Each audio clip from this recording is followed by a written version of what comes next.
ആൻഡമാൻ നിക്കോബാറിൻ്റെ വികസനം കേന്ദ്ര സർക്കാരിൻ്റെ മുൻഗണനയിൽപ്പെട്ടതാണ്. നമുക്ക് സാമ്പത്തിക താല്പര്യങ്ങളുണ്ട്, സൈനിക താല്പര്യങ്ങളുണ്ട്. ഇപ്പോൾ നിക്കോബാർ ഐലൻഡിൻ്റെ വികസന പദ്ധതികളുമായി കേന്ദ്രം മുന്നോട്ട് പോകുമ്പോൾ അപ്രതീക്ഷിതമല്ല, പക്ഷേ സാധാരണ വരുന്ന ആളല്ല ഇപ്പോൾ അതിനെതിരെ വന്നിരിക്കുന്നത് സോണിയാഗാന്ധിയാണ്. സാധാരണ പപ്പുവാണ് വരാറുള്ളത്, രാഹുൽ ഗാന്ധിയാണ്. അപ്പോൾ രാഹുലിനെ മാറ്റി നിർത്തി സോണിയ തന്നെ നിക്കോബാർ ദ്വീപിൻ്റെ വികസനത്തിനെതിരെ മുന്നോട്ട് വന്നിരിക്കുന്നത്. എന്താണ് കാരണം? ഇത് സാധാരണ പപ്പുവാണ് രംഗത്ത് വരിക എന്ന് പറഞ്ഞല്ലോ. പപ്പു കേന്ദ്ര ഗോത്ര വികസന വകുപ്പ് മന്ത്രി ജുവൽ ഒ റാമിന് കത്തെഴുതിയിട്ടുണ്ട്. അപ്പോൾ കുടുംബം മൊത്തത്തിൽ ഇറങ്ങിയിട്ടുണ്ട് ഡീപ് സ്റ്റേറ്റിന് വേണ്ടി. നമ്മൾ ഇന്ത്യയിലൊരു ഹോങ്കോങ് എന്നുള്ള നിലയ്ക്ക് നടപ്പാക്കുന്ന ഗ്രേറ്റർ നിക്കോബാർ പദ്ധതിക്കെതിരെയാണ് ഇവർ രംഗത്ത് വന്നിരിക്കുന്നത്. 80,000 കോടി രൂപ ചെലവാക്കിയിട്ടാണ് കേന്ദ്രം ഈ ഗ്രേറ്റ് നിക്കോബാർ എന്ന് പറഞ്ഞ പദ്ധതി നടപ്പാക്കുന്നത്. നമുക്ക് സൈനിക താല്പര്യങ്ങളുണ്ട്, അതുപോലെ തന്നെ ടൂറിസ്റ്റ് സാമ്പത്തിക താല്പര്യങ്ങൾ ധാരാളം ഉണ്ട് ഇതിൻ്റെ അകത്ത്.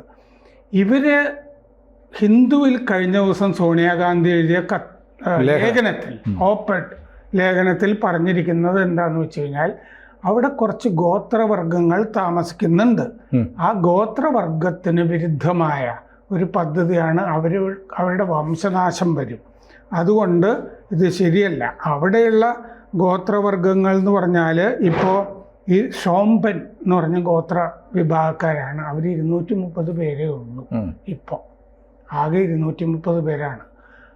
ഈ സംഖ്യ സോണിയാഗാന്ധിയുടെ ലേഖനത്തിലില്ല, മനഃപൂർവ്വം പറയാത്തതാണ്. അപ്പോൾ അവിടെ ഗോത്ര വർഗങ്ങൾ ആകെ 230 പേരാണുള്ളത്. സോണിയാഗാന്ധി അവരുടെ ലേഖനത്തിൽ ഈ കാര്യങ്ങളൊക്കെ മറച്ചു വെച്ചിട്ടുമുണ്ട്. ടൂറിസ്റ്റുകൾ വരും, അതുകൊണ്ടും ഇവർക്ക് നാശം ഉണ്ടാവുമെന്ന് സോണിയാഗാന്ധി പറയുന്നു. 1841 ചതുരശ്ര കിലോമീറ്ററാണ് ഈ ദ്വീപ്. സുമാത്രയിൽ നിന്ന് 144 കിലോമീറ്റർ എന്ന് പറയുമ്പോൾ വളരെ സ്ട്രാറ്റജിക്കലി ഇമ്പോർട്ടൻ്റ് ആയ പ്രദേശമാണ്. ലങ്കയിൽ നിന്ന് 1300 കിലോമീറ്റർ. സുമാത്രയാണ് അടുത്ത്, വളരെ അടുത്ത്. പിന്നെ നമ്മുടെ സമീപ പ്രദേശങ്ങളിൽ ലങ്ക പോലെയൊക്കെ വലിയ തുറമുഖങ്ങളൊക്കെ ഉണ്ട്. വലിയ ചരക്ക്, മലാക്ക സ്ട്രെയിറ്റ്, ഈ ചൈനയുടെ ചരക്ക് 60% അത് കൂടിയൊക്കെയാണ് കടന്നു പോകുന്നത്. നമ്മൾ ഇതിനെയൊക്കെ വെല്ലുവിളിച്ച് ഈ ഗ്രേറ്റർ നിക്കോബാർ വികസിപ്പിക്കാമെന്ന് വിചാരിച്ചിട്ടാണ് ഈ പദ്ധതി തുടങ്ങിയിരിക്കുന്നത്. അപ്പോൾ 1969 ഈ നമ്മൾ ഈ പരിപാടി ഒക്കെ നടപ്പാക്കാനായിട്ട് ആലോചിച്ചു തുടങ്ങിയതാണ്. അപ്പോൾ അന്നും പറഞ്ഞുകൊണ്ടിരുന്ന ഈ ഷോംബൻ എന്ന് പറഞ്ഞ ഗോത്രത്തിൻ്റെ കാര്യം, ഗ്രേറ്റ് നിക്കോബാറീസ് എന്ന് പറഞ്ഞൊരു 1000 പേരും അവിടെയുണ്ട്. വേട്ട നടത്തി ഭക്ഷണം കഴിക്കുന്ന ആളുകൾ എന്ന് പറഞ്ഞാൽ പഴയ മട്ടിൽ, അല്ലാതെ ലാപ്ടോപ്പും തുറന്നു വെച്ചിട്ടുള്ള ഫേസ്ബുക്ക് പരിപാടിയൊന്നും ഇല്ലാത്ത ആളുകൾ. 30,000 വർഷം ഇവരവിടെ ഉണ്ട്, 30,000 വർഷമായിട്ട് എന്നൊക്കെ പറയുന്നു. ഇന്ത്യ ഇവരെയൊന്നും തൊടാൻ പോകുന്നില്ല ഈ പദ്ധതിയുമായി ബന്ധപ്പെട്ടിട്ട്. അവരുടെ കാട്ടുപ്രദേശത്ത് ജീവിച്ചുകൊണ്ടിരുന്നോളും. അപ്പോൾ 4,000 സെറ്റിലേഴ്സും അവിടെ ഉണ്ട്. അവരടുത്ത കാലത്തൊക്കെ പോയി സെറ്റിൽ ചെയ്തിരിക്കുന്നവരാണ്. അവർക്ക് അവരുടേതായ പഞ്ചായത്തുണ്ട്, മറ്റുള്ളവർക്ക് അവരുടേതായ സ്വയംഭരണ രീതികളുമായിട്ട് ഗോത്രവർഗങ്ങൾ പോകുന്നു. നീതി ആയോഗും ഐലൻഡ് ഡെവലപ്മെൻറ്റ് കോർപ്പറേഷനും ചേർന്നാണ് ഇത് ചെയ്യുന്നത്. ഇൻ്റർനാഷണൽ കണ്ടെയ്നർ ഷിപ്മെൻറ്റ് ടെർമിനൽ ഒരെണ്ണവിടെ സ്ഥാപിക്കുന്നുണ്ട്. പിന്നെ എയർപോർട്ട്, ടൗൺഷിപ്പ്, ഊർജ പ്ലാന്റുകൾ, ഇതൊക്കെ പദ്ധതിയുടെ ഭാഗമായിട്ടുണ്ട്. ടെർമിനൽ സ്ഥാപിക്കുന്ന ഗലാത്യ ബേയിലാണ്. 4,000 യാത്രക്കാർ 1 മണിക്കൂറിൽ അവിടെ നിന്ന് എയർപോർട്ടിൽ നിന്ന് യാത്രയാവും 2050 ആവുമ്പോൾ എന്നാണ് കണക്ക്. ടൗൺഷിപ്പിൽ 3 ലക്ഷം മുതൽ 4 ലക്ഷം പേര് വന്ന് താമസിക്കും. അപ്പോൾ റെസിഡൻഷ്യൽ ബിൽഡിങ്ങുകൾ, കൊമേഴ്സ്യൽ, പിന്നെ ഇൻസ്റ്റിറ്റ്യൂഷൻസ്, കേന്ദ്ര ഗവൺമെൻറ്റിൻ്റെ സ്ഥാപനങ്ങൾ, ഗ്യാസ് പ്ലാന്റുകൾ, സോളാർ പ്ലാന്റുകൾ, 450 മെഗാവാട്ട് ഉൽപ്പാദിപ്പിക്കുന്ന പ്ലാന്റുകൾ. പിന്നെ ഇന്ത്യ സമുദ്രത്തിലെ കച്ചവട പാതകളുമായിട്ടൊക്കെ അടുത്ത് നിൽക്കുന്ന സ്ഥലമാണ് ഈ നിക്കോബാർ. അതുപോലെ സൂയസ് കനാലിലേക്കും അടുപ്പമുണ്ട്. ഇവിടെ നിന്ന് മലാക്ക ഉൾക്കടലിൻ്റെ അടുത്താണ് 30-40% ആഗോള ട്രേഡ് ഈ മേഖലകളിൽ കൂടി നടക്കുന്നുണ്ട്. 60% ചൈനീസ് ചരക്കും ഈ വഴി പോകുന്നുണ്ട്. ആഗോള ഷിപ്പിങ്ങിൽ ഇന്ത്യ മേജർ പ്ലെയർ ആകാൻ ഉള്ള ഒരു ദൗത്യമാണിത്. ഇതിന് തുരങ്കം വെക്കാനാണ് ഇപ്പോൾ ഡീപ് സ്റ്റേറ്റിന് വേണ്ടി ഈ നെഹ്റു കുടുംബം ഇറങ്ങിയിരിക്കുന്നത്. സിംഗപ്പൂർ, കൊളംബോ, പോർട്ട് കലാരി ഒക്കെ പോലെ ഒരു വലിയ തുറമുഖമായിട്ട് ഈ ഗ്രേറ്റ് നിക്കോബാർ ട്രാൻസ്ഷിപ്മെൻറ്റ് ടെർമിനലും കൂടി വരുമ്പോൾ ചൈനയ്ക്കൊരു ബദൽ എന്നുള്ളതാണ് നമ്മുടെ thinking. Myanmar, Lanka, Africa, Pakistan ഇതിനൊക്കെ ബദലാവുക എന്നുള്ളത്. നമുക്കിപ്പോൾ തന്നെ അവിടെ ഒരു വ്യോമ താവളമുണ്ട്, INS ബാസ് എന്ന് പറയുന്നത്. ആൻഡമാൻ കടൽ, ബംഗാൾ ഉൾക്കടൽ ഇതൊക്കെ നിരീക്ഷിക്കാനും, കാരണം ഈ ബംഗാൾ ഉൾക്കടലിലൊക്കെ ഈ കടലിൻ്റെ അടിയിൽ നിന്നുള്ള ഡ്രോണൊക്കെ ചൈനയുടെ ഇടയ്ക്ക് പൊങ്ങി വരുന്നു എന്നൊക്കെ പറഞ്ഞ് റിപ്പോർട്ടുകൾ വരാറുണ്ട്. ഗവേഷണത്തിന് കപ്പലുകൾ വരുന്നു ബംഗാൾ ഉൾക്കടലിൽ, ഇന്ത്യ സമുദ്രത്തിൽ എന്നൊക്കെ റിപ്പോർട്ട് വരുന്നുണ്ട്. അപ്പോൾ ഈ ഗ്രേറ്റ് നിക്കോബാർ പദ്ധതി വന്നു കഴിഞ്ഞാൽ ഇന്ത്യയുടെ ഏക ട്രൈ സർവീസസ് കമാൻഡ് അവിടെയായിരിക്കും. നമുക്കിപ്പോൾ കരസേനയ്ക്ക് വേറെ കമാൻഡ്, വ്യോമസേനയ്ക്ക് വേറെ, ഇങ്ങനെയൊക്കെയാണ് ഇന്ത്യ തിയേറ്റർ കമാൻഡുകൾ വരാൻ പോകണം. അതെ, ഇവിടെ ഇതിപ്പോൾ എല്ലാത്തിൻ്റെയും കൂടി ഒരു കമാൻഡായിട്ട് 3 സേനകളുടെയും ഗ്രേറ്റ് നിക്കോബാറിൽ ഉണ്ടാവും. 2055 6.5 ലക്ഷം ജനങ്ങൾ അവിടെ പാർക്കുന്നുണ്ടാവുന്നതാണ് ഈ പദ്ധതിയുടെ ഭാഗമായി കാണുന്നത്.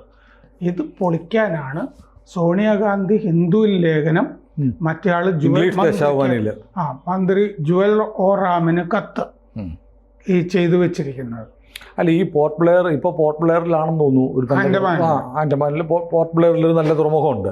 മാത്രമല്ല, നമ്മൾ സ്ട്രാറ്റജിക്കലി വളരെ പ്രധാനപ്പെട്ട ഒരു സ്ഥലമാണ് ആൻഡമാൻ നിക്കോബാർ ഐലൻഡ്. വേണമെങ്കിൽ സോണിയാഗാന്ധിക്ക് പറയാവുന്നൊരു കാര്യമുണ്ട്. കാരണം നമ്മുടെ ഈ സമുദ്രമേഖല പണ്ട് സജീവമായിരുന്ന അഗ്നിപർവ്വതങ്ങളുടെ ഒരു മേഖലയായിരുന്നു. അണഞ്ഞുപോയ അഗ്നിപർവ്വതങ്ങളാണ് ആൻഡമാനിലെ ദ്വീപുകളെന്നാണ് പറയുന്നത്. അതുകൊണ്ട് നാളെ ചിലപ്പോൾ ഈ അഗ്നിപർവ്വതമൊക്കെ ലൈവായി കൂടാ എന്നില്ല. അണഞ്ഞുപോയ പല അഗ്നിപർവ്വതങ്ങളും പിന്നീട് ലൈവ് ആയിട്ടുണ്ട്. അതുകൊണ്ട് ഇത്രയും പൈസ അവിടെ മുടക്കണോ എന്നൊക്കെ ചോദിച്ചാൽ പിന്നെയും ഒരു ലോജിക്ക് ഉണ്ടാകുമായിരുന്നു. മര്യാദയ്ക്ക് പറയാം. അപ്പോൾ മാത്രമല്ല, അവിടെ റോസ് ഐലൻഡ് എന്ന് പറഞ്ഞൊരു ഐലൻഡ് ഉണ്ട്. ഞാൻ പോയിട്ടുണ്ട് എൻ്റെ മനസ്സിൽ. റോസ് ഐലൻഡ് ഈ 2ാം ലോകമഹായുദ്ധ കാലത്ത് ജപ്പാൻ ബോംബ് ചെയ്താണ്. അവിടെയുള്ള ബ്രിട്ടീഷുകാരുടെ ഈ സംവിധാനങ്ങളും ഈ വെള്ളം ചൂടാക്കാനുള്ള വലിയ സ്റ്റീമറുകളും ഒക്കെ അവിടെയുണ്ട്. അപ്പോൾ അവിടെ ഈ വളരെ രസകരമായ, വളരെ നല്ല വിനോദസഞ്ചാരം, നമ്മുടെ ലക്ഷദ്വീപ് പോലെ, ഇപ്പോൾ മാൽദീവ്സ് എന്നൊക്കെ പറയുന്ന പോലെ വളരെ വലിയ തോതിൽ ഡെവലപ്പ് ചെയ്യാൻ പറ്റുന്ന ഒരു പ്രദേശമാണ് ആൻഡമാൻ. അത് മാത്രമല്ല, നമുക്ക് വലിയ വരുമാനം ഉണ്ടാവും സാമ്പത്തികമായി. ഇപ്പോൾ തന്നെയും ഈ ചെന്നൈയിൽ നിന്ന് കപ്പലിൽ പോകണം അല്ലെങ്കിൽ ഫ്ലൈറ്റിൽ പോകണം എന്നാണ് ഉള്ളത്.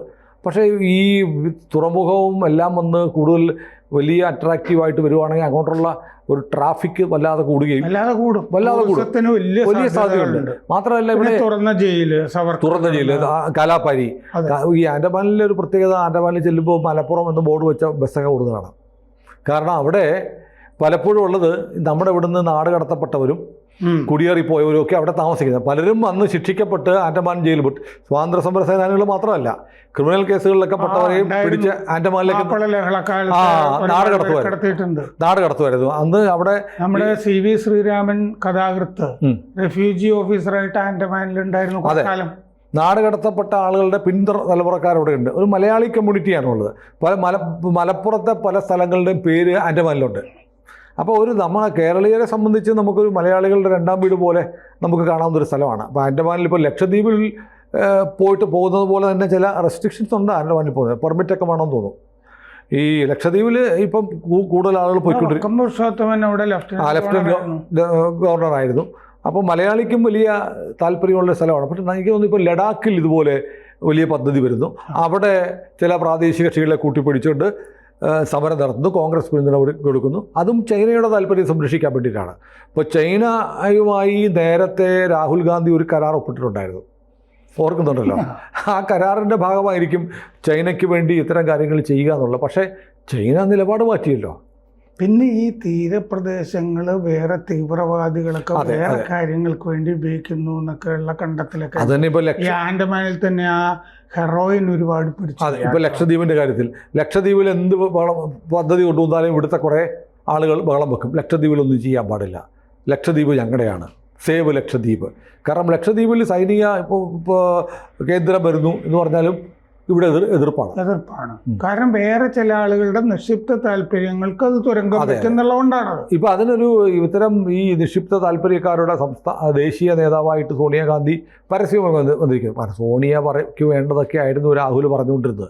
ഇപ്പം സോണിയ തന്നെ ചെക്കൻ പറയുന്നത് വിലയില്ലാതായതുകൊണ്ട് തള്ള ഇറങ്ങിയിരിക്കുകയാണ്. ക്രെഡിബിലിറ്റി പോയി. അതെ അതെ. അതുകൊണ്ട് സോണിയ ചേച്ചി ഇറങ്ങിയതാണ്. ചേച്ചിയോ?